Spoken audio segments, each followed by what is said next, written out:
La novela Crimen y Castigo es la obra cumbre del escritor ruso Fyodor Dostoyevsky, una novela psicológica que se publicó por primera vez en la revista del Mensajero ruso en 1866 en un total de 12 partes y después publicada como novela junto con Guerra y Paz de León Tolstoy.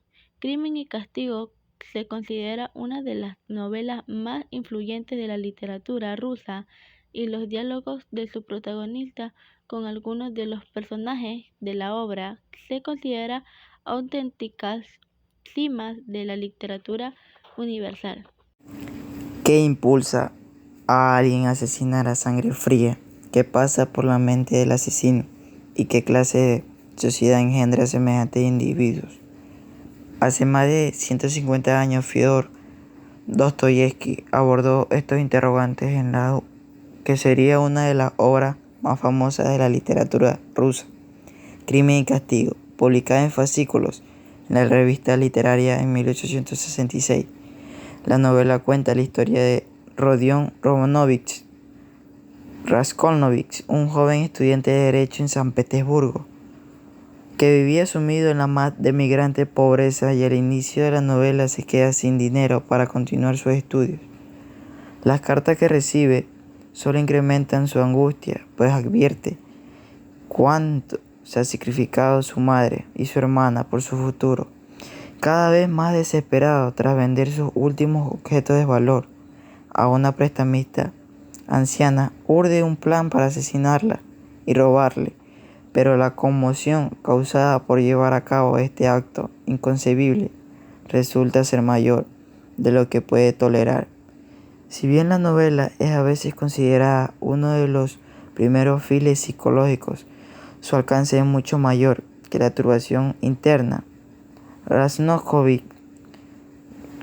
desde frías tabernas y precarios departamentos, estaciones de policía claustrofóbicas, hasta el rincón más sórdido de San Petersburgo en el siglo XIX, es representado en la vehemente profasa de Dostoyevsky. Descubrimos cómo Barman Helado, un desdichado exfuncionario cuya adicción a la bebida condujo a su familia a la ruina, y de Svidrigailov, un noble desdichado y libidinoso. Cuando la familia de Raskolnikov llega al pueblo, su inocencia moral genera un contraste extremo con la depravación de los otros personajes a medida de su destino se entrelazan cada vez más.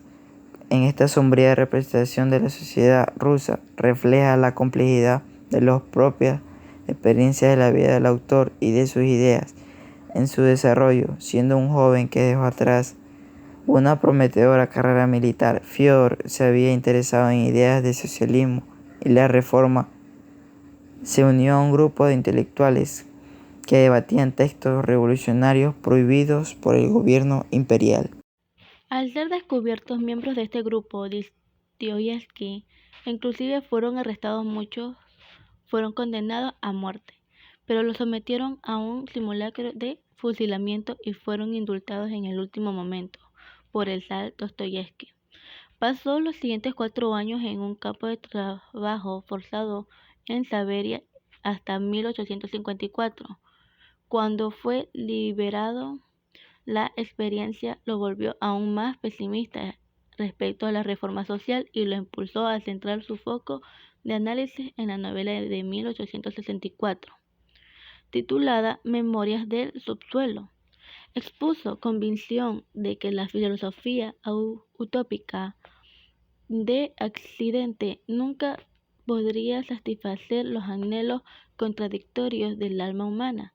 Concibió y completó Crimen y Castigo el año siguiente, retomando varias de las mismas temáticas de muchas formas. La novela sigue un hilo narrativo común en que un joven prometedor es reducido y corrompido por los peligros de la urbe. Por su crítica social es mucho más profunda.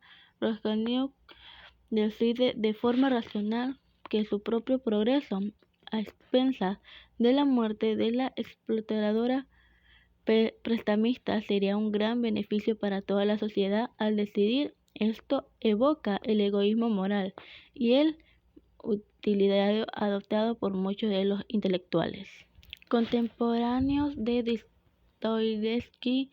Raskolnikov se desprende totalmente de su propia humanidad, si bien el libro aborda principalmente cuestiones morales.